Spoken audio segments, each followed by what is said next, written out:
Olá, eu sou o Paulo e esse é o Além da Bolsa, o seu podcast de investimentos. Se você está procurando onde diversificar os seus investimentos, vem com a gente que com as nossas entrevistas, com os nossos convidados, você vai descobrir novas opções, onde alocar o seu patrimônio e poder multiplicá-lo. Acompanhe nosso conteúdo também no YouTube, se inscreve no canal ou na sua plataforma de streaming, se você estiver ouvindo a gente pelo áudio, ok? Hoje a nossa convidada é Zeina Latifi, uma das maiores economistas do Brasil, foi economista-chefe de várias instituições do mercado financeiro.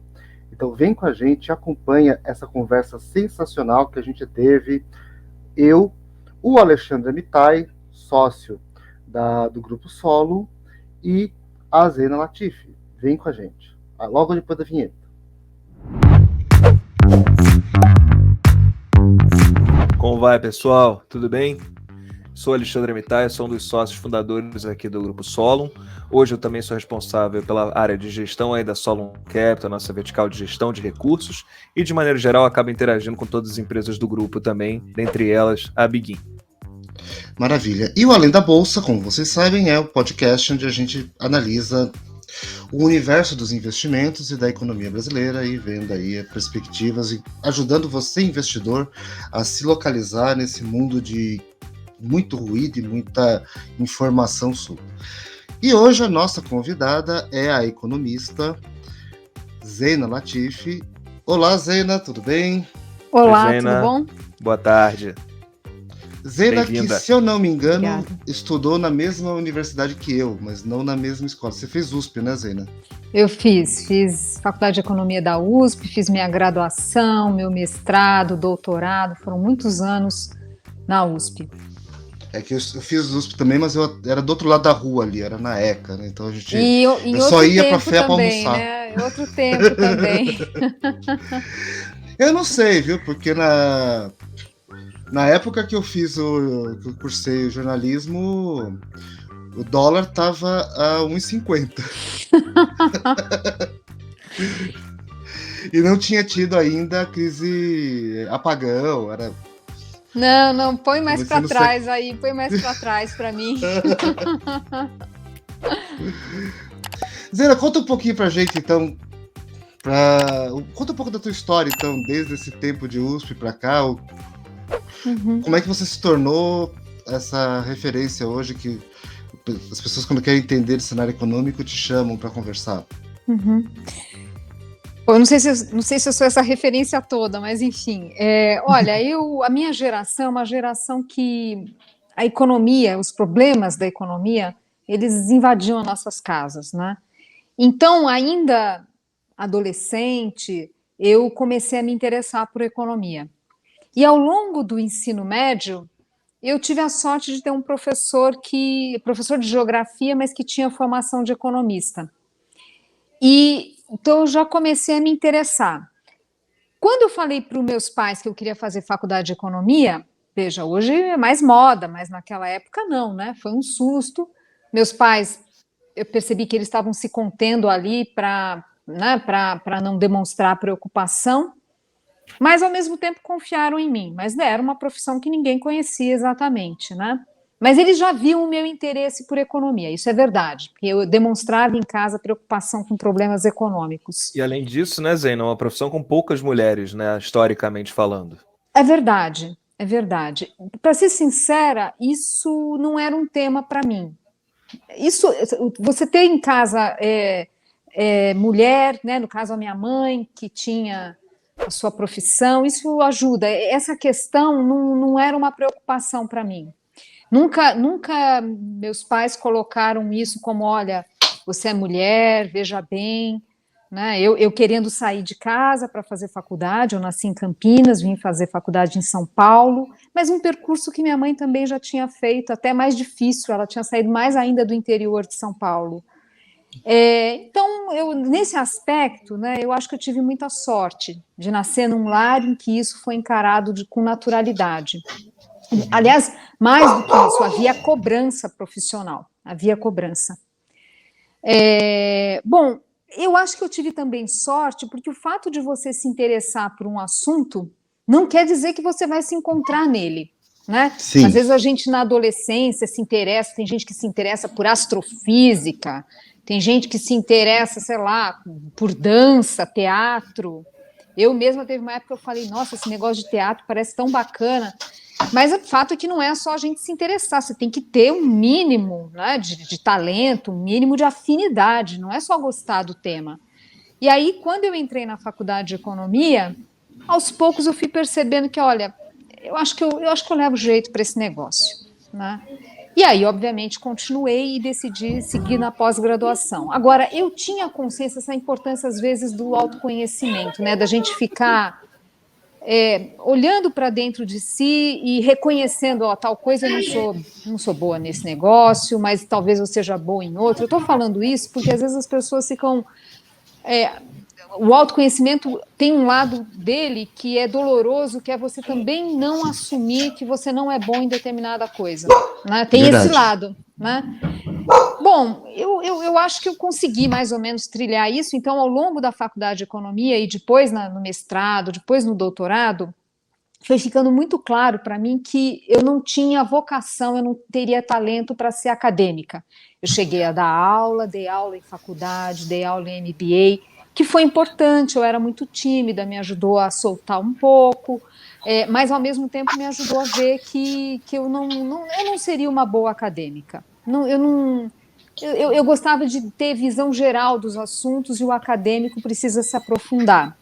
Aí, né, termino o doutorado, caí no mercado financeiro, nunca programei isso, mas é o caminho natural, né, para alguém do meu perfil, porque é onde empregava, era onde empregava. Então, fui para o mercado financeiro, ficava às vezes, assim, acho que em algum momento veio uma fantasia na minha cabeça que, ai, mas será que eu vou dar conta? Parece uma coisa um ambiente tão hostil, será que é para mim esse negócio? E daí você vai percebendo que você se adapta e, enfim, foi um período, um ciclo que eu diria que foi encerrado, né? Minha última posição no mercado financeiro foi na XP. Eu acho que foi um ciclo que se encerrou, mas ao mesmo tempo de muito aprendizado. Agora, você perguntou sobre essa coisa da exposição, né? Sim. Aconteceu uma coisa curiosa comigo, que é o seguinte, eu sempre, talvez até pela cabeça de economista, enfim, eu pensava assim, puxa vida, minha família não é rica, né? Meus pais tiveram que lutar muito para eu estudar em colégio particular, mas de qualquer forma, quando eu entrei na faculdade, a minha família já teria condições de pagar a faculdade para mim, para os meus irmãos, enfim. Já havia, né? Meus pais já estavam melhores na vida, teriam condições de pagar. E eu, óbvio, né? Universidade pública, né? Depois eu fiz o meu mestrado, doutorado, com bolsa, né? Com bolsa do governo. E aí eu pensava assim, puxa vida, né? A USP ela é custeada pelo ICMS, que é um imposto que tem que ter, não tem jeito, você tem que arrecadar dinheiro, mas não é o imposto que tem a característica de ser justo, vamos dizer assim. Porque eu vou pagar a mesma alíquota do que de pessoas mais humildes, né? E se você pensar que na cesta de consumo de uma pessoa mais humilde, boa parte é alimentação, é básico, é tudo coisa que, né, paga imposto, né? Quer dizer, reformulando, boa parte da renda das pessoas vai no consumo, e o consumo é tributado, né? Então, eu pensava assim, puxa vida, né? A sociedade está me pagando. Como é que eu vou reverter para a sociedade de alguma forma isso? Isso era um tema para mim, né? Eu acho que o certo era eu ter pagado a faculdade ou ter feito algum esquema de depois de se formar, você de alguma forma ter que remunerar a faculdade, enfim, né? Que é o modelo de alguns países. Mas isso era uma coisa que me perseguia. E aí, quando eu comecei a trabalhar, né, com economia, enfim, eu trabalhava numa pesquisa na Universidade de São Paulo, na FIP, que havia era um produto era uma pesquisa que a gente fazia e quem divulgava era o Estadão. Então, toda semana, o jornalista ligava para falar, e aí, como que saiu o dado, tem algo interessante e tal, e eu comecei a atender os jornalistas. E aí eu percebi que eu tinha ali, tem uma missão aqui, que é ajudar as pessoas a entenderem economia. Então, eu sempre atendi a imprensa, qualquer que seja, eu nem perguntava quem era, se é uma rádio do interior, de não sei que estado, não importa, eu atendia e pronto, porque eu achava que era meu dever social. Aí, o que aconteceu é que, em função disso, naturalmente vem a demanda. Se você está disponível a atender sim. a imprensa, e era um treino também para mim, certamente a primeira entrevista que eu dei deve ter sido muito ruim, né? Mas você também vai ganhando capacidade, e eu quis, assim, era uma coisa que ninguém no meu trabalho nunca me pediu, assim, claro, depois no momento da vida isso se tornou algo importante, mas muitas vezes eu atendia, não é porque meu chefe tinha pedido, é porque eu achava que eu tinha que atender. Como é que eu não vou ajudar a sociedade a entender a economia, né? Então foi assim, aí acabou gerando, né, pela imprensa, meu nome circulando mais, mas por um sentimento quase que adolescente lá de trás, que eu achava que era obrigação minha atender a imprensa, uma vez que a sociedade me financiou. E, assim, falando como jornalista, né, olhando pelo outro lado, tem essa característica assim, você está disponível, jornalista abusa, você vai ligar sempre. eu lembro uma vez o Maílson no plantão da Globo News, era para sair o cupom, e naquela época o cupom saía às vezes muito tarde, né? Aí terminou o Jornal das 10 e não tinha saído o resultado do cupom ainda. Eu falei assim, ministro, né? Obrigado. Você vai ter que sair do ar quando vier a notícia. Não, se sair meia-noite, me liga que eu estou à disposição. Olha, você falou do nome do. Gosta de aparecer. Não, mas você sabe que você me falou o nome do Maílson. Eu fui economista da Tendências, né? E fui economista ali pouco tempo, não foi muito tempo, mas eu vou te falar, o Maílson era uma referência nesse aspecto. Com o respeito que ele trata todo mundo, para começar, né? E esse cuidado de ajudar, quer dizer, quem procura, ele procura ajudar. Né? Então, eu vou te dizer uma coisa, tem uma coisa de espírito público do Maílson que, para mim, assim, fez escola para mim. Foi uma influência positiva para mim. Agora, assim, uma coisa é você ser economista na Tendências, que é uma empresa de uma consultoria econômica, que o trabalho dela é fazer exatamente projeções e tudo mais. Verdade. Outra coisa é você ser economista na XP, que é uma empresa de investimentos. É claro, e aí, geralmente, né, o investidor ele quer saber onde alocar o dinheiro dele. E o seu trabalho como economista é muitas vezes traçar os cenários macro, né? Até para montagem de carteiras, né? Sugestão para os clientes e por aí vai, de acordo com determinado perfil, etc. Mas, sem dúvida, entender, dados os cenários que ela prevê, como deveriam ser as alocações para as carteiras. Dentre outras funções, né? E essa é a minha pergunta aqui, que eu queria entender assim, um pouco. Para a pessoa que está começando a investir agora, que acabou de perder R$100 com Bitcoin, que não tem a menor ideia do que fazer. Como o economista-chefe ajuda ele a tomar melhores decisões? Olha, uma parte vocês já deram a resposta aqui, que é óbvio que um ponto importante para o investidor é ele reconhecer o seu perfil, né? Isso aí, o tal do suitability é importante, né?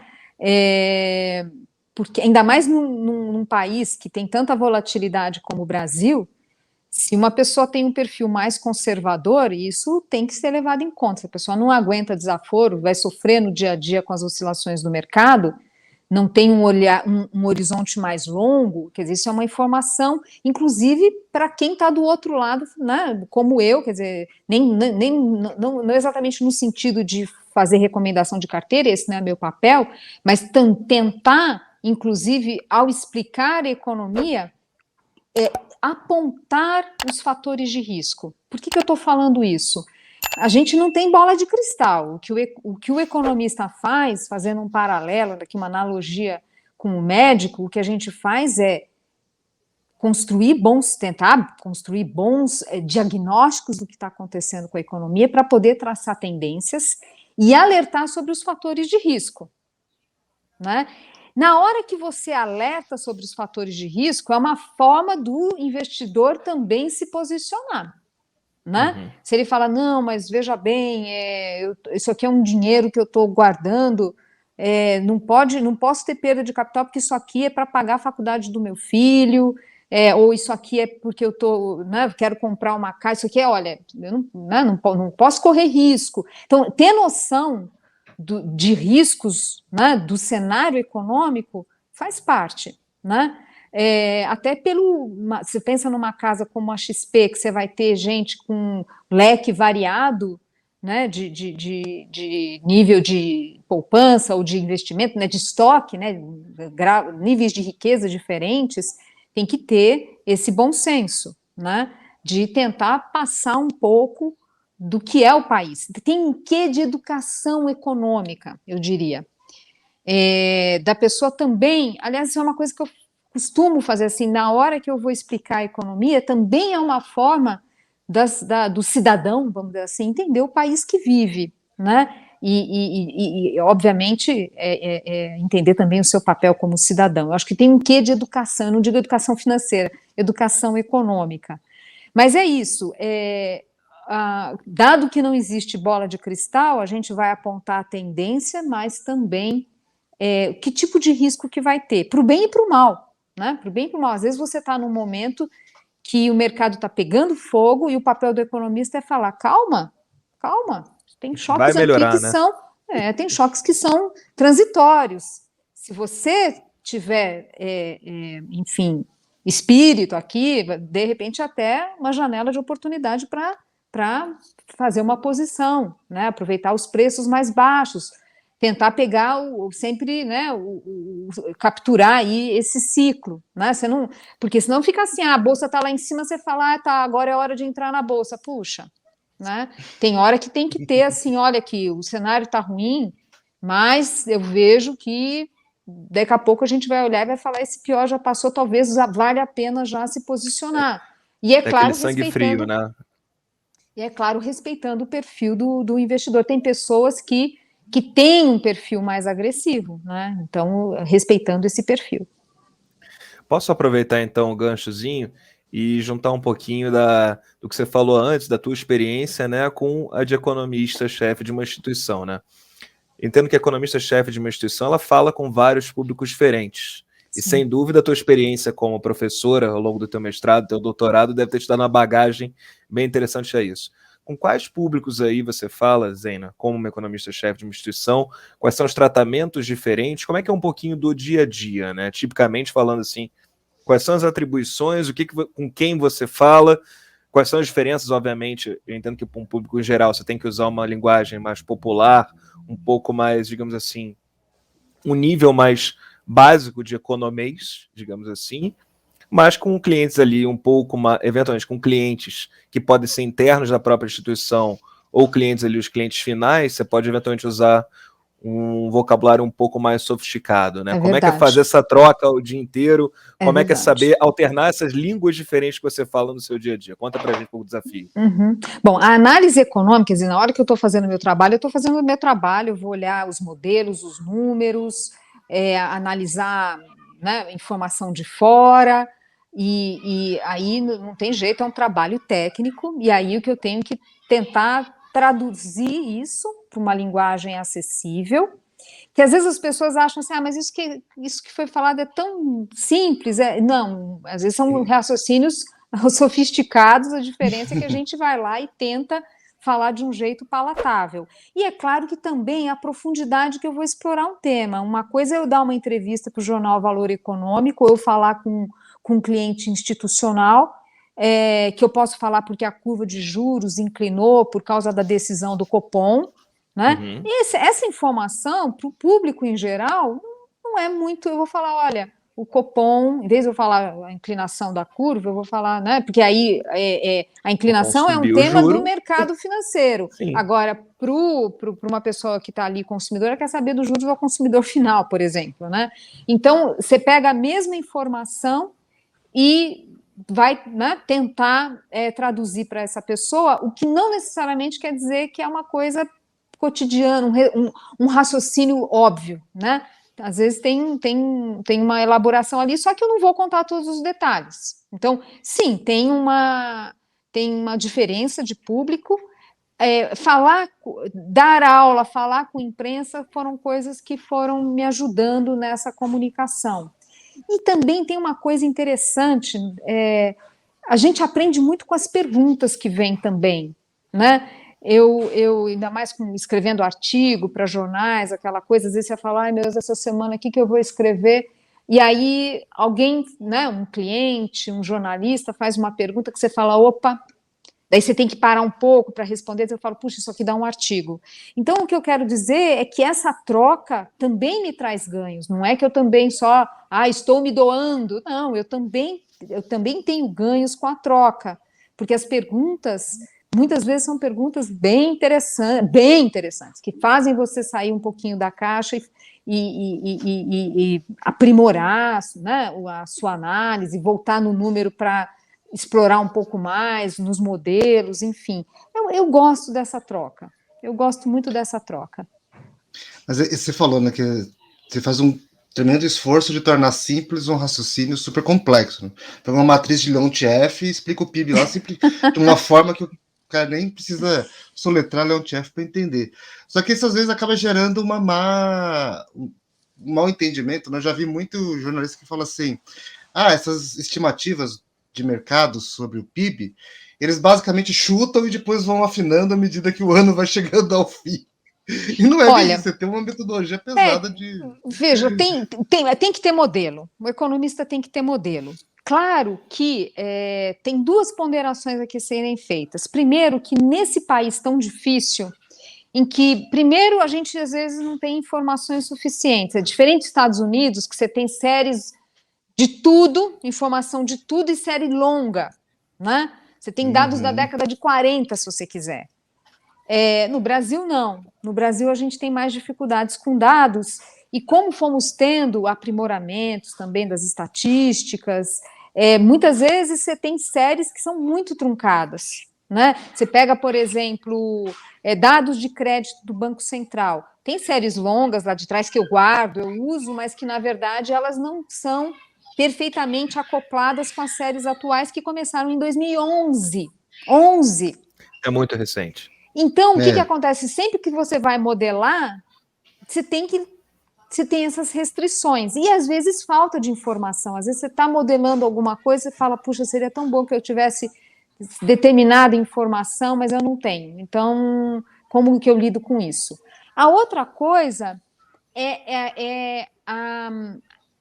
esses choques constantes, essa instabilidade da nossa economia. Por exemplo, uma coisa que aconteceu durante o governo Dilma, e isso, inclusive, assim, ao constatar que isso estava acontecendo, eu pensei assim, nossa, estão errando muito na política econômica aqui mesmo, porque, assim, os parâmetros dos modelos ficaram muito instáveis. Por quê? Porque era muito intervencionismo na economia.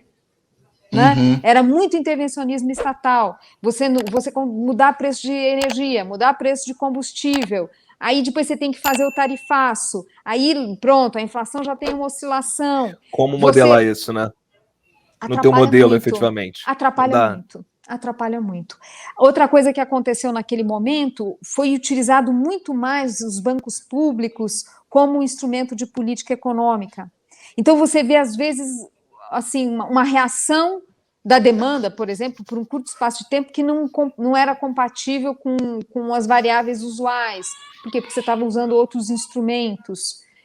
Então, assim, você faz o modelo, mas sempre com, assim, o modelo é um guia até para você ter diagnósticos. Essa variável é importante, hein? Estatisticamente ela é importante, essa variável. Ou olhar e falar, esse modelo não está bom, está faltando alguma coisa que eu não sei. Daí você fala, puxa, eu acho que é tal coisa.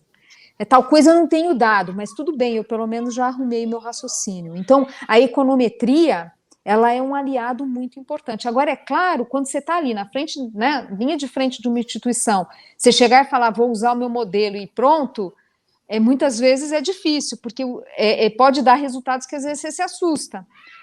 Aí, os economistas mais ousados dão mais peso para os seus modelos e aguentam o tranco de ficar, muitas vezes, fora do consenso. Aí, essa é a segunda observação que eu queria falar. Eu digo pela minha experiência, ficar fora do consenso tem riscos. né? Porque você é cobrado por isso. Como assim está todo mundo falando que tal coisa vai acontecer ou tal projeção e você está falando que não, que é o contrário, né? Então, o cliente cobra, internamente você é cobrado. Então, muitas vezes, o economista ele adota uma postura defensiva. Então, digamos, ele foi lá, rodou o seu modelo, né? Aí mostrou ali que o PIB vai ser negativo. Isso acontece. Estou falando algo que aconteceu agora. Ele rodou e falei, caramba, vai ser negativo. Está mostrando aqui que vai ter uma queda importante. Mas o mercado está falando que vai crescer. Eu estou, né, do outro lado. Então, que eu vou fazer o seguinte, eu vou deixar o valor negativo, mas não tão negativo assim, só vou dar o sinal, para não destoar muito. Então, tem essas dinâmicas que acabam acontecendo. Por isso que você tem dispersão nas projeções, é claro que tem, mas muitas vezes não é muito alta, né? Porque você... Às vezes é mais, até porque é difícil ter grandes convicções, né? Eu juro de pé junto que uma coisa vai acontecer, claro que não dá para jurar de pé junto. Então, muitas vezes o economista acaba dando apenas o sinal, né? Contrariando, às vezes, aquilo que o modelo indicou. Então, vamos pegar o ano passado, por exemplo, o mercado errou muito a projeção de inflação. Quem tivesse projeção muito mais elevada, mas como assim você está com esse número de projeção mais elevada? Para ser sincera, eu admiro isso, a pessoa que ousa contrariar o consenso, mas só para dizer que tem custos envolvidos. Até porque se você erra, você está errando sozinho. Isso vale para o economista, isso vale também para o gestor de carteira. O gestor de carteira vê uma oportunidade de negócio, fala, pô, isso aqui é bacana. Se ele errar sozinho, ele pode perder o emprego. Essa é uma dinâmica complicada. Exemplo claro disso é o Big Short no final do dia, né? É aquele gestor que acreditou o tempo todo que o mercado, apesar de todo mundo falar contra, o mercado tinha problemas sérios e quando veio, depois de muito tempo sofrendo pressão, como você falou, né? De estar contra a manada, de estar sofrendo pressão de todos os lados, inclusive dos seus clientes, muita gente querendo resgate, etc. O cara manteve a convicção e no final, legal, ele estava certo, mas imagina se ele tivesse errado. Sofreu muito, e se tivesse errado. Exato. Sofreu muito. Bom, aliás, você usou o termo manada, quer dizer, esse fenômeno, ele está ali nos modelos de finanças, em que você tem um gestor que tem uma determinada visão, mas ele prefere seguir a manada, porque errar em conjunto dói menos. O risco é menor. Exato. E assim, né, o nível de incerteza, até por tudo que você falou agora aqui, da dificuldade de você ter séries longas e tudo mais, que sejam conectáveis, e a própria característica de Brasil, né, que você tem difícil para burro. O Tom Jobim já dizia que o Brasil não é para principiante, né, e não é mesmo. Não é mesmo.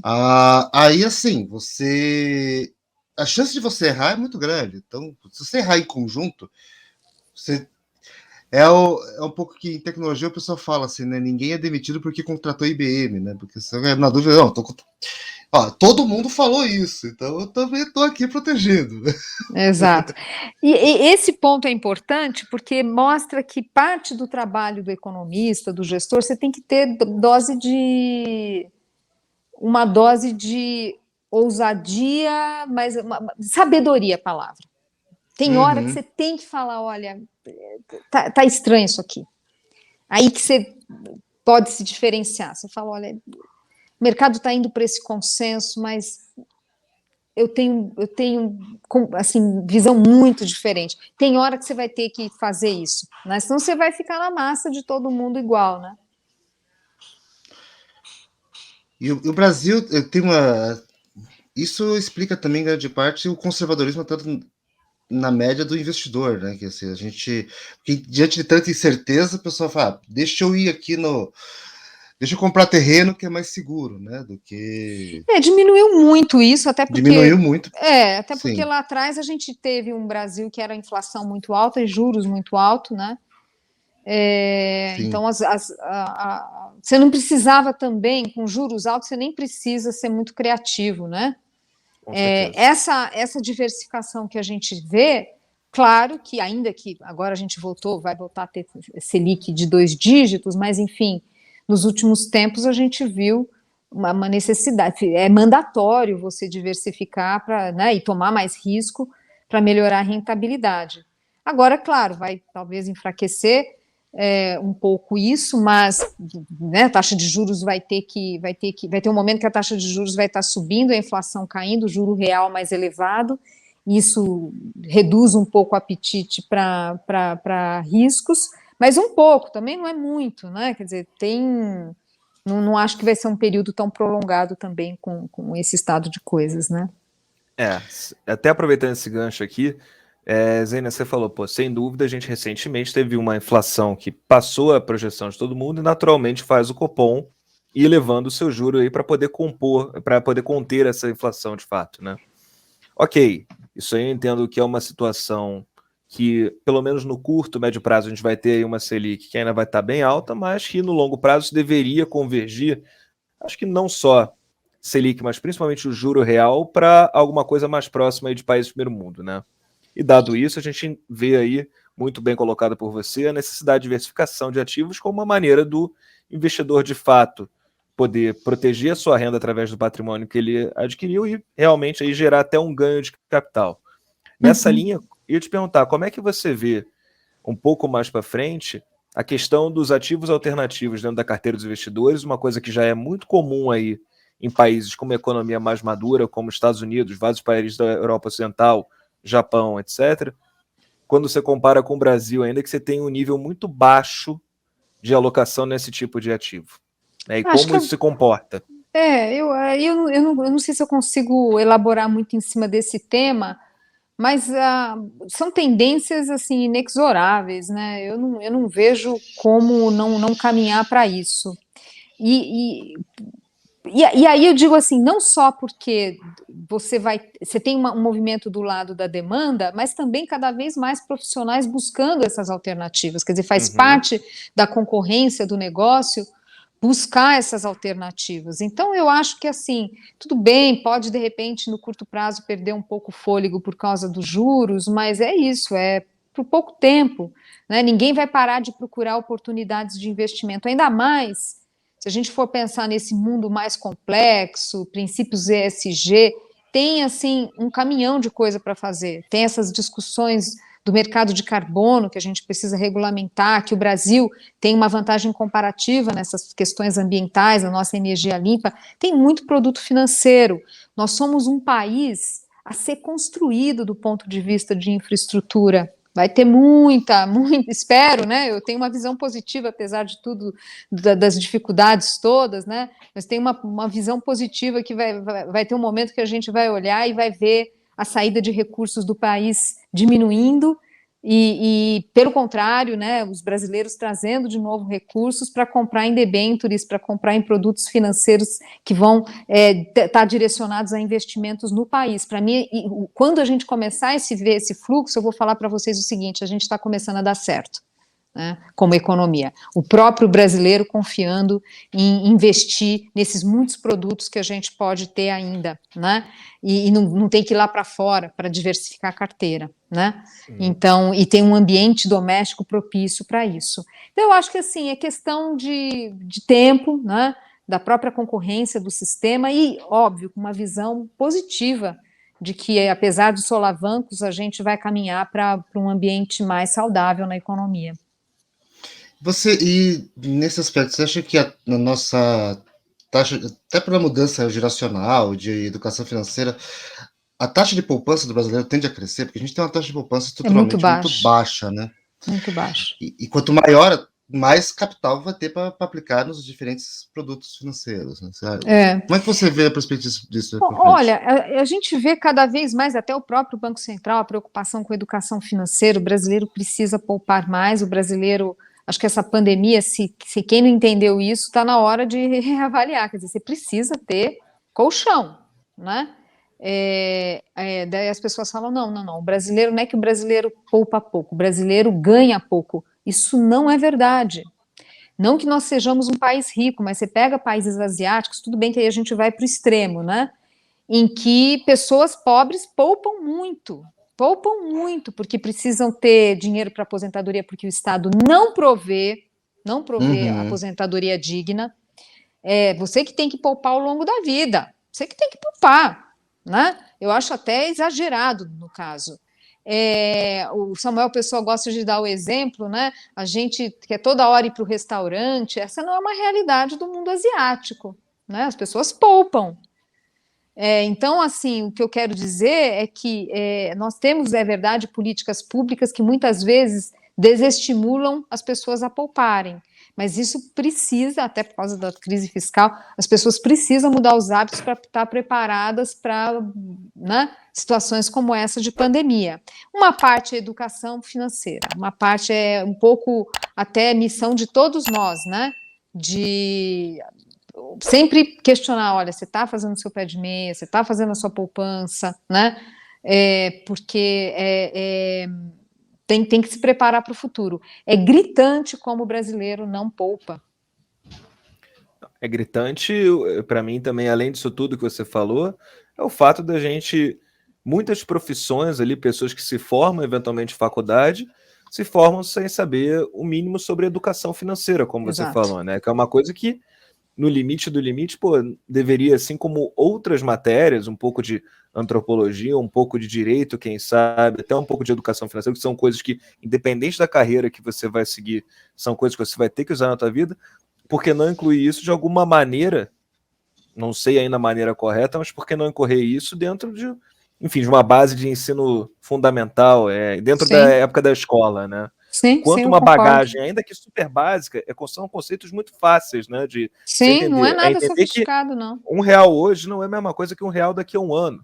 É Uhum, tão simples quanto o conceito do valor do dinheiro ao longo do tempo. Ninguém está pedindo para saber fazer N operações numa 12C, ou saber calcular se o Copom vai subir nas próximas 3 reuniões ou não vai.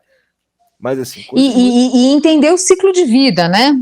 Que as pessoas têm ciclo de vida, tem um momento que você chega no auge da sua remuneração, até que tem uma hora você vai envelhecendo, essa remuneração cai, portanto você vai ter que substituir por rendimento de algum investimento seu para poder manter o seu padrão de vida na velhice. Não são conceitos tão difíceis, né? Não são, é muito intuitivo, eu diria.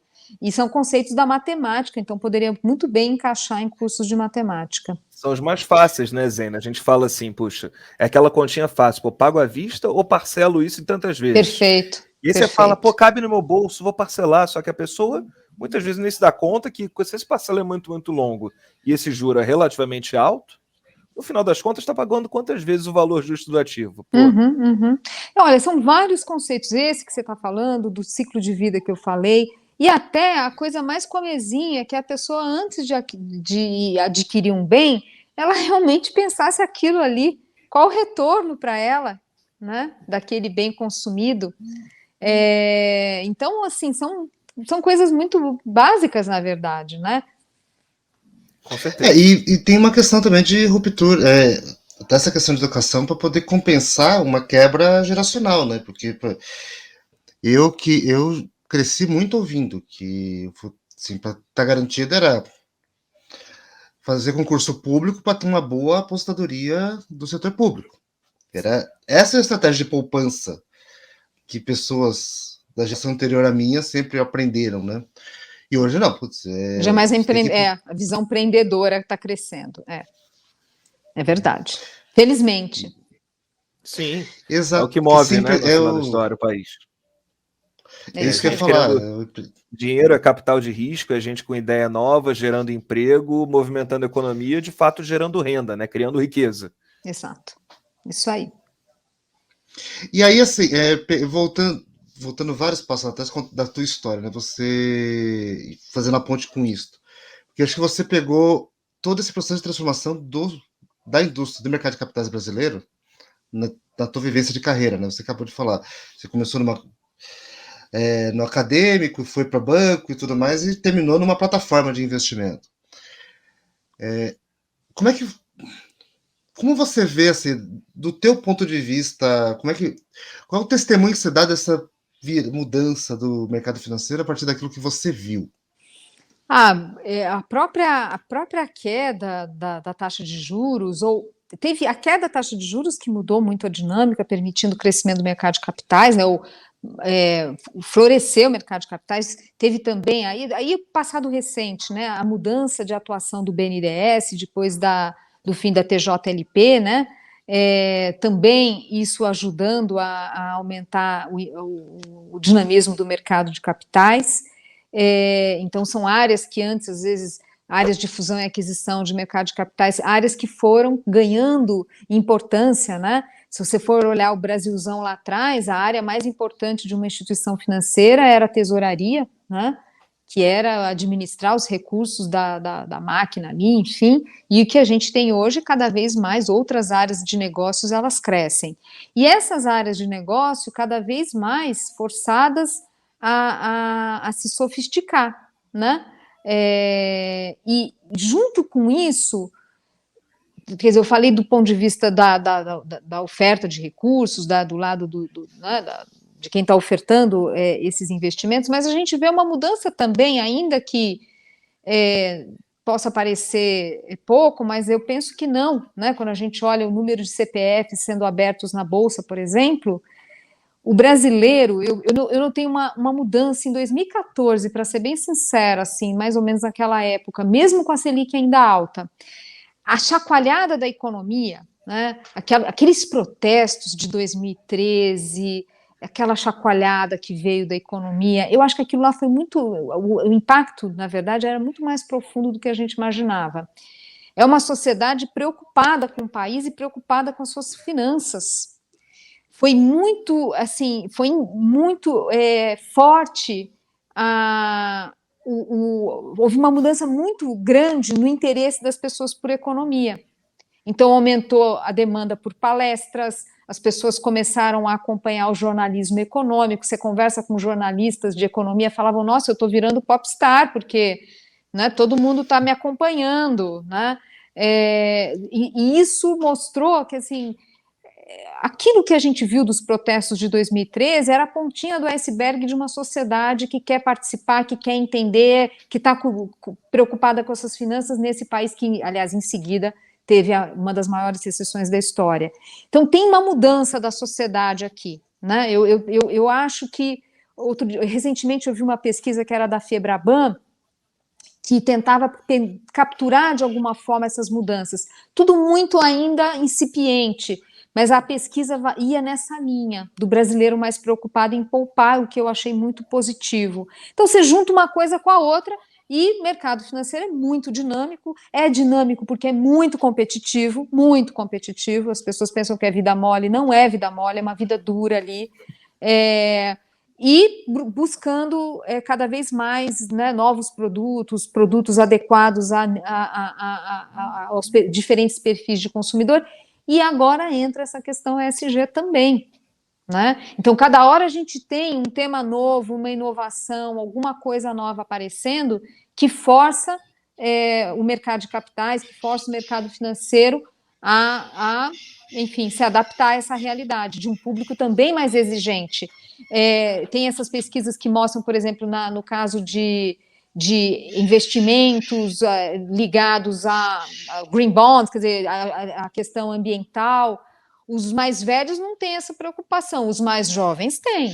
Então, também tem mudanças geracionais, né? O novo público que vai chegando, de poupadores, tem uma visão muito mais antenada com essas questões ESG, né? Então, assim, são mudanças grandes e que o mercado vai procurando se adaptar.